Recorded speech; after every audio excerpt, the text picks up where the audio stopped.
Cheryl said, is Jim Franklin here? He texted me asking for the call-in info because he was on the road. I'm not sure if we'll know. Sorry, my mic wasn't on. He texted me asking for the call-in info for Zoom because he was on the road. I'm not sure if we'll know that he calls in or not. Okay. I guess we can just ask him to speak up if he's out there. All right, great. Well, good evening. The time is 6:34 p.m. and the date's Wednesday, January 10th, 2024. Commissioner Duffy is absent today. Commissioner Jim Franklin may be joining us electronically later in the meeting. Myself, Commissioner Vendetti, and as well as Commissioners Hickey and Artiano are also attending virtually. I'm going to now open the meeting and take a roll call. Dot McFarland? Yes. Megan Hickey? Yes. Selena Vendetti's here. Buzz Artiano? Yes. And Natalie Wegman? Yes. Great. Please note that we're doing a hybrid meeting with both in-person and virtual attendance. So if a member of the virtual public would like to make comments during the public hearing, please use the raise hand function on Zoom and you'll be assigned a speaking time. And if you're listening in via telephone dial-in, press *9 to raise your hand and then press *6 to unmute yourself. This meeting's being recorded by PAC TV. Thank you very much. And a record of this meeting will be posted on the PAC TV website as soon as they're able. Anyone intending to make an audio or video recording of this meeting should notify me at this time. Nobody? All right. First order of business is the signing of documents. Would you please tell us, Matt, what needs to be signed? We have a certificate of compliance for 68 Evergreen Street, and we have an invoice from Beals and Thomas for the Sampsons Brook Headwaters Restoration Project. Okay. You want to hand those down? I will sign it. Have my husband drive me down to Town Hall, and I'll sign those both tomorrow. Okay. I want to move on to action items. Sure. All right. I'm going to open the public meeting to discuss an extension request for 46 Rabbit Road. Is there an applicant or a representative here today? Yep. If you want to get up and just name and address, and just kind of let them know what you're going to do. And just make sure the green light is on the. Thank you. Good evening. My name is, I'm not familiar with this process, so let me know what you may need from me if I miss something. So I purchased a property, 46 Road in Kingston. Thank you. My name is Sean Stangalini. I purchased a property on 46 Rabbith Road in Kingston in October of 2023. And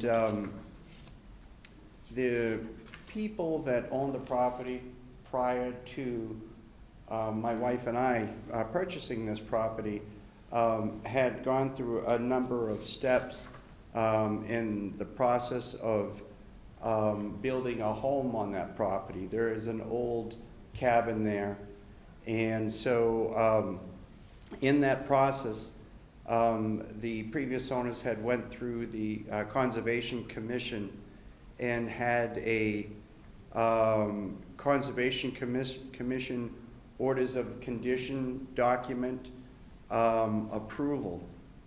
However, that document was signed in August of 2021, and that those orders of conditions last 3 years, and so they would expire this coming August, roughly August 13th, 2024. And so we're just coming into the process of where we purchased the home, and we're going through the the order of the conditions in building a home on that property. We just are asking that we could have an extension from the Conservation Commission for the order of conditions. I think that's it. And Kalina, I believe Jim should be in there now on the phone if you want to double check. Jim, are you there? How can I check that? Is that his number up there? 1781? Kalina, I'm here, yep. Great, thank you, Jim. Do you have any comments on this extension request, Matt? Not really. It's more if the commission has any questions. Obviously, so this permit was issued in a way that it doesn't get any of the COVID extensions, so it does expire this August. It took a long time to get that permit. I think it was about a year and a half. They were going through, some of you will remember the permitting there took a lot of back and forth. It started with the previous conservation agent. Eventually, the commission felt like they could issue an order of conditions there with the alternative septic technology and some pretty robust mitigation in the form of native plantings and things along that line. So, I mean, I see no problem with extending this permit, given that all of those conditions still apply. What length of extension is he looking for? 1 year, please. I understand you can do it in yearly increments. I'd like to ask for a year. Hopefully we'll have it done. I'd rather make it 2, so you don't have to come back. Yeah, we can So do that up to would be- 3 years, so whatever the commission feels is appropriate. Will the project be similar to the one that was there before? So our intent is to just keep it as simple as we can and just keep everything in place as is. In terms of, well, of course, what the conservation's asking for, and in terms of the building, we're just gonna build it with the plans that the previous owners had. Okay, Yeah, so for the record, that the only, as of right now, the only thing that can be done there is what was approved. So Okay. if he wants to vary from that, then they'll have to file for an amendment. And I've discussed that with him a little bit in terms of the difficulty in doing that. So as of right now, that's what they're looking to do, is just build exactly what was permitted. okay. Yeah, I'll make a motion to extend for 2 years. I'll second that motion. Well, let's just see if the public, is there any member of the public who wants to weigh in on this before we vote on that motion? No, I think Jim still has his hand raised. I'll lower his hand. Okay, great. Then we have a motion to extend the request for 2 years. I'm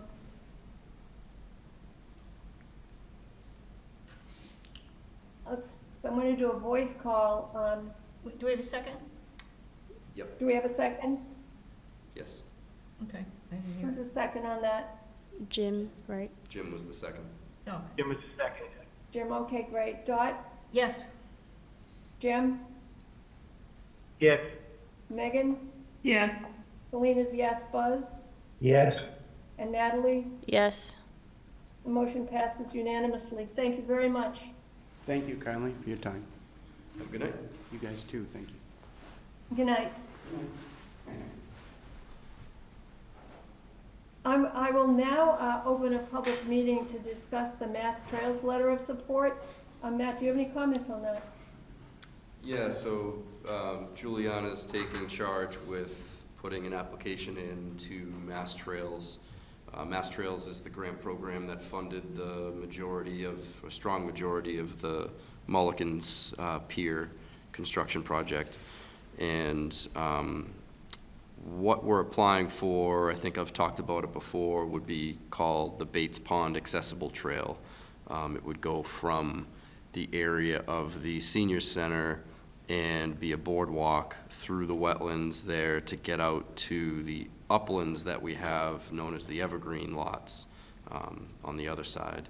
and probably also have a little viewing area of Bates Pond, which is the little pond out back where there used to be the gazebo that was moved. So this part of the project, what we'd be asking for from Mass Trails right now is money for engineering and design. So we're looking to have a firm go through and design the project and get all the permitting done, and then we would go back to Mass Trails in the future to ask for money for implementation. So we just have a letter from the commission acknowledging that the commission approves and supports the grant application. Great. Do commissioners have any comments or questions?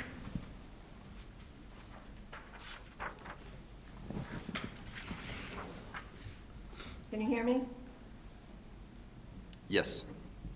I will comment, I spend a lot of time at the senior center, and there's virtually no walking around that place as it exists right now.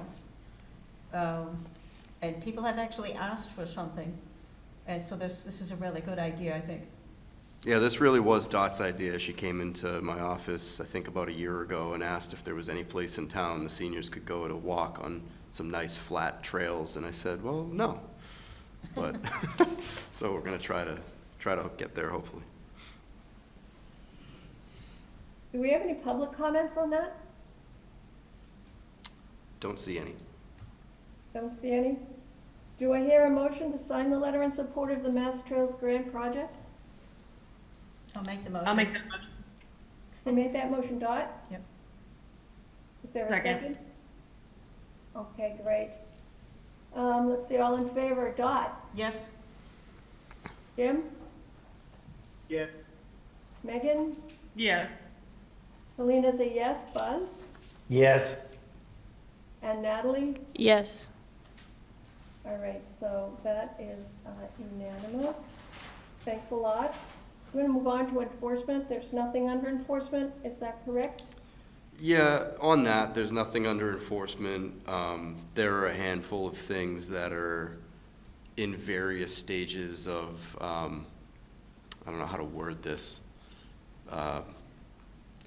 various stages of the process. There are things that I need to follow up on, and there are things that may need to come back to the agenda in order to make sure that we actually get them completed. There are certain things that we've sort of settled on that we didn't set timelines, and there are certain things that it's been some time that no work has been done.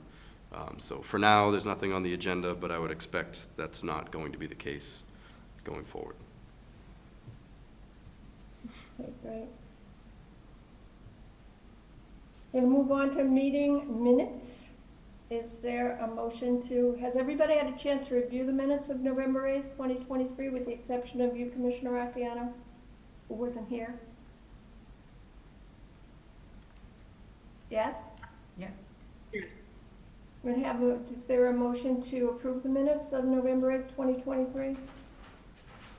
I'll make a motion to approve the minutes. Do we have a second? November 8th. Okay. Dot? Yes? Jim? Yes. Megan? Yes. Selena? Votes yes. And Natalie? Yes. Okay, the minutes are approved. Thanks.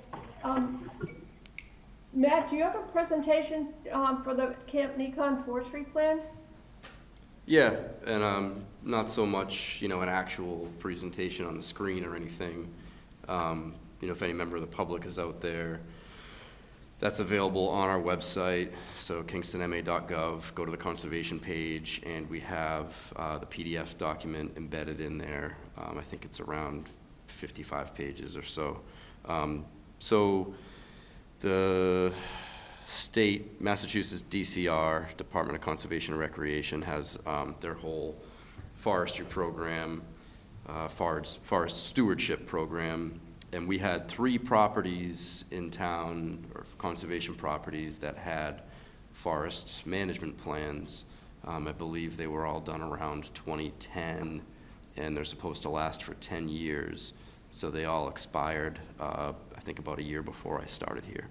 So we got a grant from DCR to update those plans and they have a new program called Foresters for the Birds, and that's where they're not just looking at doing forestry for the sake of improving the quality of forest products, but looking at habitat specifically and habitat for bird species that are in decline. There are a lot of bird species that are pretty steeply declining in the Northeast, across the country, across the world. This is one way that the state thought they could get to improving habitat for some of these species, is to get some landholders to do some forestry work in a targeted way to improve habitat. Not always the most popular thing. People don't want to see any trees get cut down. However, in the Northeast, post-agriculture, we've had a lot of white pine grow in and a lot of pitch pine, you know, in the pine barrens, and a lot of it grows really close together, doesn't allow sunlight onto the forest floor, so you don't really get any heath layer, you don't get any different scale to the habitat. It's just canopy and pine needles beneath it. So ways to counteract that and improve habitat quality are outlined in a plan like we just did. And just to wrap it back to this, we were not able to get enough funding to do all 3 plans, so we focused on Camp Nikon, as we've been doing for the past couple of years in general. So we had this forester focus on Camp Nikon, update the plan, including this update and recommendations on how to improve the habitat for bird species. So as you go through the plan, it will give a quick description of the property and a quick description of what the habitat is like there, and then it breaks each area or stand into a numbered category called the stand number. There's a map at the back of there are 2 maps at the back of the document that show all the different stands by number, but it goes through and it describes every stand in terms of what the current characteristics are, and in a lot of cases it's overcrowded. And then it has a whole section where it recommends management practices by stand, and then puts them in an order of importance.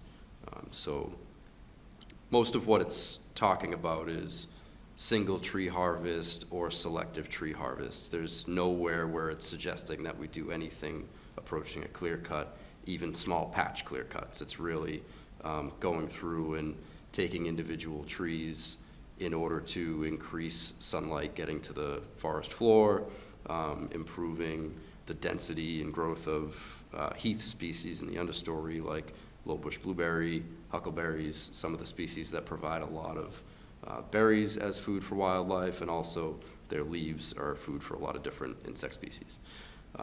So that's something that, from what I'm told from the forester who did this plan, if the commission wants to move forward with any portions of this work, he would be able to put some of this work out to bid so that different forestry companies could bid on the work. Essentially, the thought is that the timber in there is in good enough quality, or is of good enough quality. You have marketable white pine for timber, you have marketable oak for firewood and for woodworking. And the thought process is that the work will pay for itself. That essentially we're going to put something like this out to bid, and we shouldn't have to pay anything for the work because they're going to get the forest products as part of the payment. And we can then improve the habitat quality. A lot of this work would be done over the winter when, in theory, the ground is frozen, although nowadays that's a little tougher to predict. You are minimizing impacts to the soil that way, and over the winter you're limiting your impacts to all the species that are here during the summer, breeding, trying to reproduce. So again, it's something that if the commission is interested in discussing it more, my recommendation is that we would schedule a date where we have a public meeting where I would put abutter notifications out so that anybody who lives in the vicinity of Camp Nikon could come down and tell you all how much they hate that idea, rather than deal with the after effects of them finding out when the trucks show up. So, because like I said, there is there are two sides to this, conversation, where I feel like it's very sound ecologically. There are others who feel like it's not, and that with climate change, we should be letting as many trees as possible grow and not cutting any.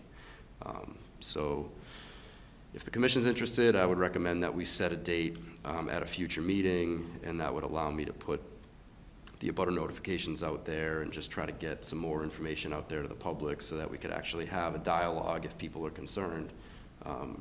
But again, it's not something we have to do, but it is something I feel would be beneficial long-term for us to do some work like that and help improve the quality of the habitat in there.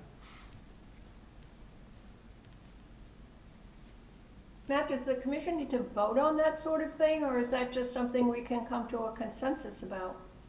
I mean, I feel like, for right now, I just think the commission, if everybody right off the bat feels like that's not something they're interested in, then we don't even have to put it on an agenda. But I feel like I would be more comfortable with the commission voting to approve that type of an action, and I feel like it should happen with the public present, at least having abutters have the opportunity to be present for something like that. And I repeat the question, do we need a vote on that, or do we just need to just generally agree that we'd like to see it on a, future meeting, or maybe a meeting scheduled specifically for that purpose? I have some comments before.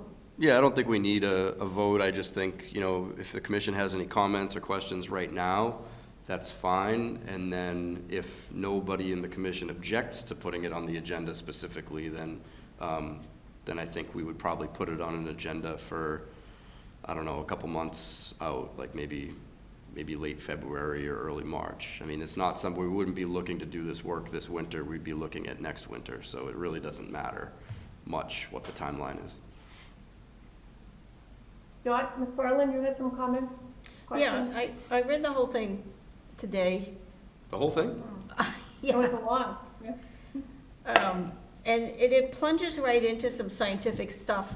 I'm thinking in terms of somebody reading it who isn't familiar with the terms and the nature of a forest and its ecosystem. It needs an introduction, an explanation, a brief explanation of what we're planning to do, how we go about it, why first, how we do it. You get to all that by the time you get through it. Right. But it needs that introduction in the front. When you talk to the people at a public meeting, that kind of thing, because a lot of people aren't going to understand. So there's that. There's nothing in the book about forest succession. I think that's important. Understanding why there are pure stands of grown-up pines and oaks over here, and what's a wolf tree? That's people love that, but I don't think one person out of 100 knows what it is. Right. And I did have to look up poultry. I understand, if I read it correctly, a poultry is a small tree not big enough to cut yet. I believe that's true, yeah. Okay, and all right. And at Willowbrook in Pembroke on Route 14. That's a huge collection of properties, about, as I recall, 600 acres or so. That was purchased, the biggest piece was purchased maybe 20 years ago, 25, something like that. And they started altering, it was mostly wooded at the time, and that's where I learned the term wolf tree, because there were 2 or 3 of them there. I had to be told. They wanted more field. So they did a little bit of clear cutting. They also did some pocket cutting, etc. And like I say, it's 25 years ago. If you could talk to someone over there, you might get some insight into how that went. Okay. And how they went forward with it. I have no idea. I just used to walk it as part of my job at the nature center with children and all. And I could see the changes over time, because I was there at the nature center for 20 years. So that's an insight into what it looks like, and you could use that as a reference when you talk to folks, Okay. the public. All in all, I think it's a terrific plan. It makes sense to me. And I think it's important that folks who have a problem with cutting a few trees here and there understand that you're not doing damage. This is a positive thing. And if you read through the whole thing, you understand that in the end. But I think a lot of people might not get it right away, who aren't familiar with ecosystems, et cetera. Right. There's a bigger push at work now from a couple of special interest groups that are on the environmental side of things, so they're coming from a good place, but they have bills in front of the State House to, in a way, remove a lot of the DFW and DCR's ability to do forest management on public land Well, and establish pretty expansive amounts Right. of that land as biosphere reserves for the purpose of Right. climate change. The reason protection. that talking about succession is important. Succession means this is a piece of plain land, for those people who don't know it. What's gonna happen if you let that land go? Certain trees will grow first, others will follow, the forest will change over time.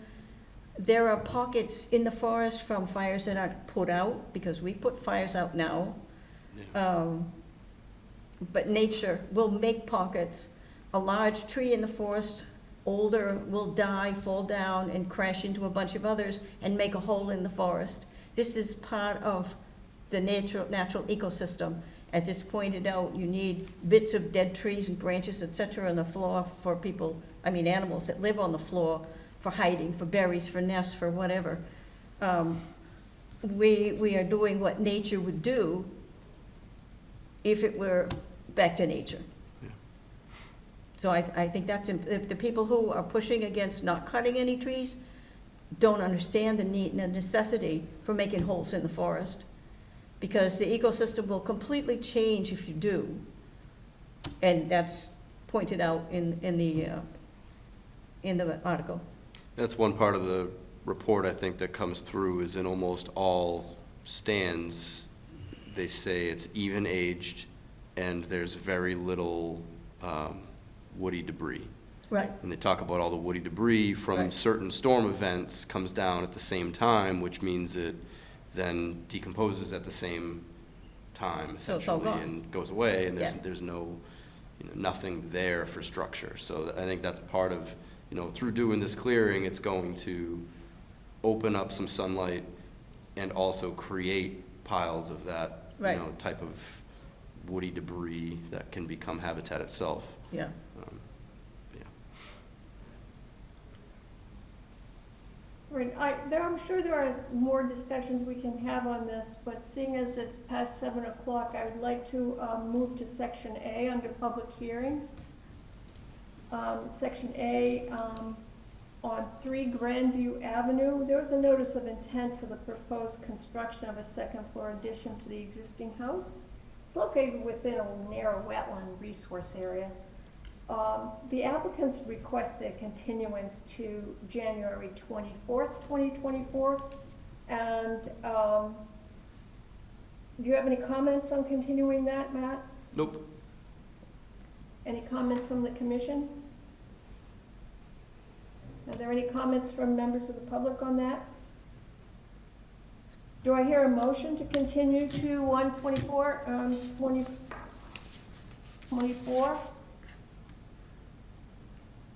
I'll make the motion. Second. Do you have it? Okay. I'm going to take a voice vote on that. Dot? Yes? Jim? yes, And Megan? Yes. Karina's a yes. Buzz?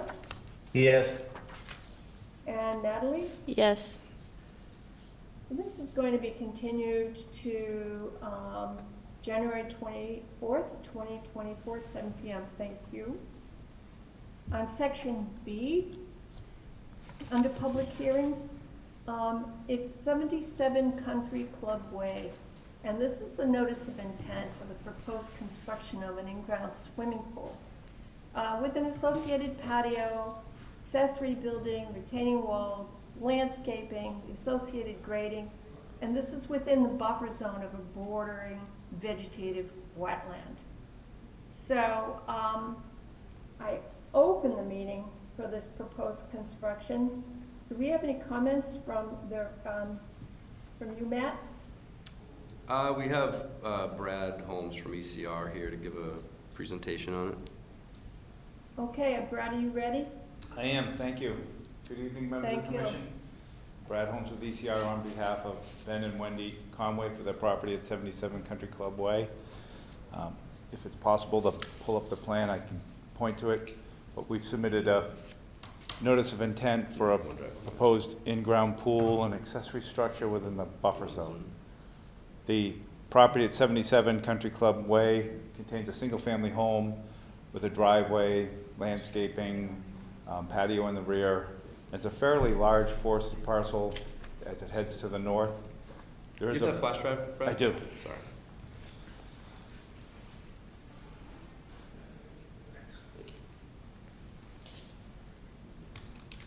Within the forested portion to the north of the site, there's a bordering vegetative wetland that we've delineated, and the buffer zone extends to the south over the backyard of the property. There you can see the site layout. Let me share my screen and everybody will be able to see that. Thanks. Galena, can you see that now? Yeah. Okay. Thanks. So the bordering vegetative wetland is associated with an intermittent stream that's located to the north of the site. We've mapped the town of Kingston setbacks to the intermittent stream, as you can see. We have the bordering vegetative wetlands somewhat in the middle of the property. You can see the different setbacks per the Kingston regulations, 30, 50, and 100 feet. So what we're proposing to do is to, within an existing maintained lawn area, mainly lawn, to the left of the house, we're proposing an in-ground pool with a pool patio, retaining wall to surround the pool patio, an accessory structure, pool cabana type, 12 by 24, and that's proposed on piles so that we try to minimize the amount of retaining walls and grading. There's a little bit of grading around the edge of the pool apron, and there's a portion of that, maybe half of it, and the accessory structure that falls within the buffer zone. We did get a chance to review it with Matt and Juliana yesterday. We walked the rear of the property and looked at the wetland line. There were three items, I think, in general that we discussed that we updated on the plan. I know Matt and Juliana haven't been able to digest it yet, but we included some detail that we discussed yesterday, which was to include a pool drawdown dry well. That's proposed in the front of the property. All access is obviously from the front of the property for construction. There's a detail of the dry well on the plan, and there's an area of composting or brush at the toe of the slope at the backyard. That's proposed to be removed. And the other item was that the bordering vegetative wetland, as we delineated it, we didn't bring it to the property line in the back. So in order to get a clearer percentage of impervious, we used the Mass GIS LiDAR data and brought the contour out so that it's still an approximate line in that area, but it's a little bit more accurate than what was used before. That brings the impervious percentages up, I think, to like 7.5% or so, still under the requirement. So with that, I'll bring it back to the commission and Matt and Juliana. Thanks. Thank you. Matt, do you have comments on that? Sure.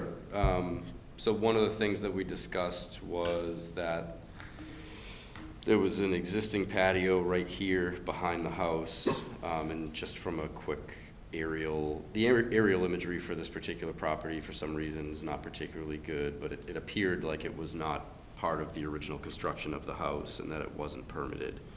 So I think we've confirmed that at this point. So I basically told Brad he would have to just roll that into this filing.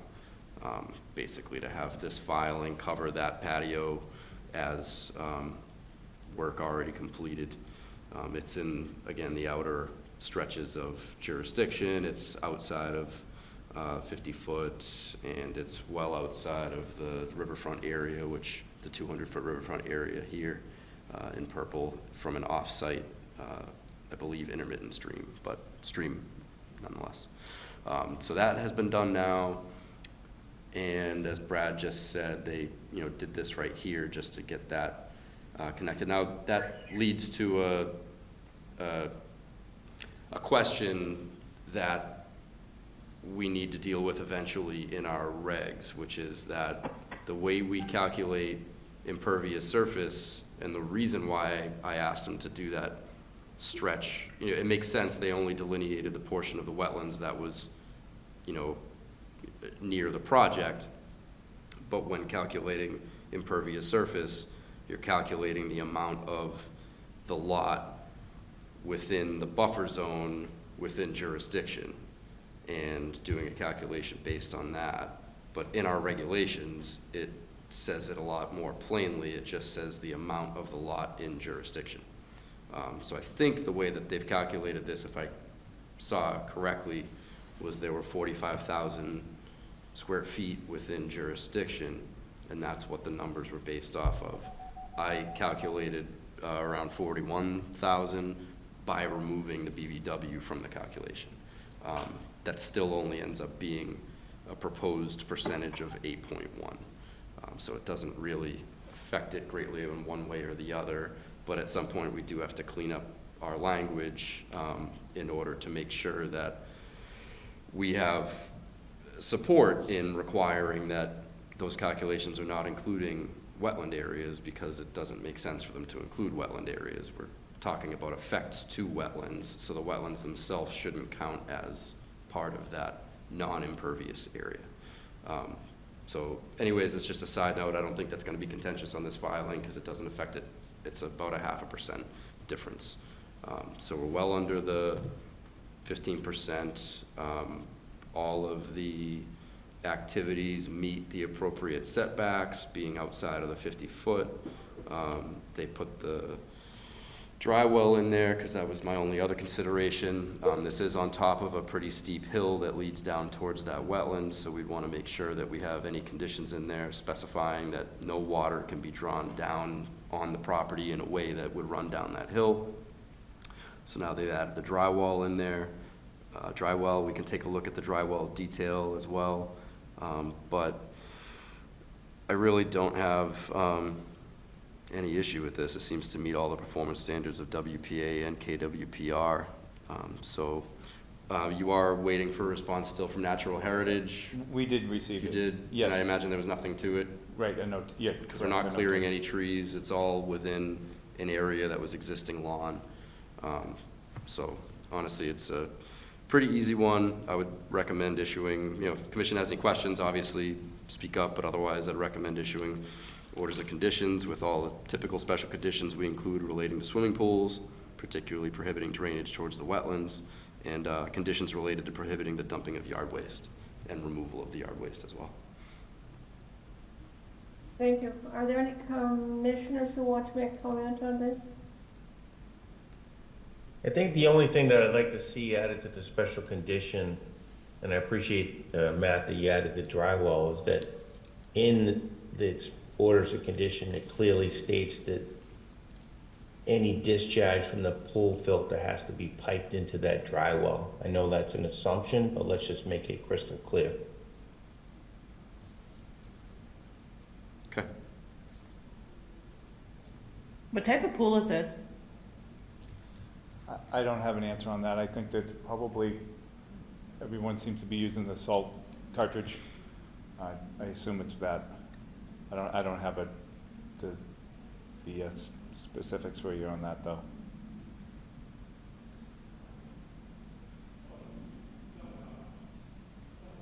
Any other comments? Any comments from the public? Let me stop sharing and check. I don't see anything. No. All right, I'll make a motion to approve with the order conditions, with the amendment of the order conditions specifying that the discharge from the pool filter has to be piped into the drywall. Okay, including a motion to close the hearing. Jim will second that.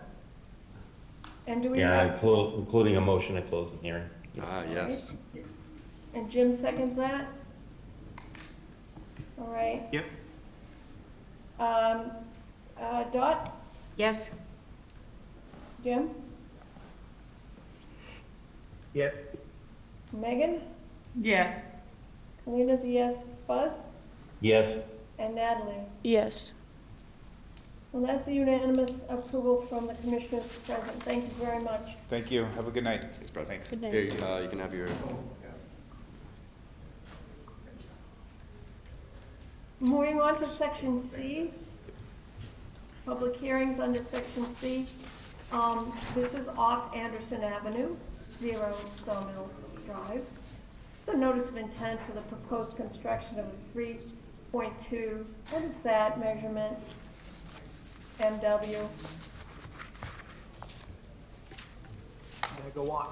megawatt, thank you. Ground mount solar energy system within a cranberry bog and within the buffer zone in the wetland resource area. The applicants requested a continuance to January 24th, 2024. So I reopen this, hearing, and ask for a motion to continue to 1/24/24. Do I hear a motion?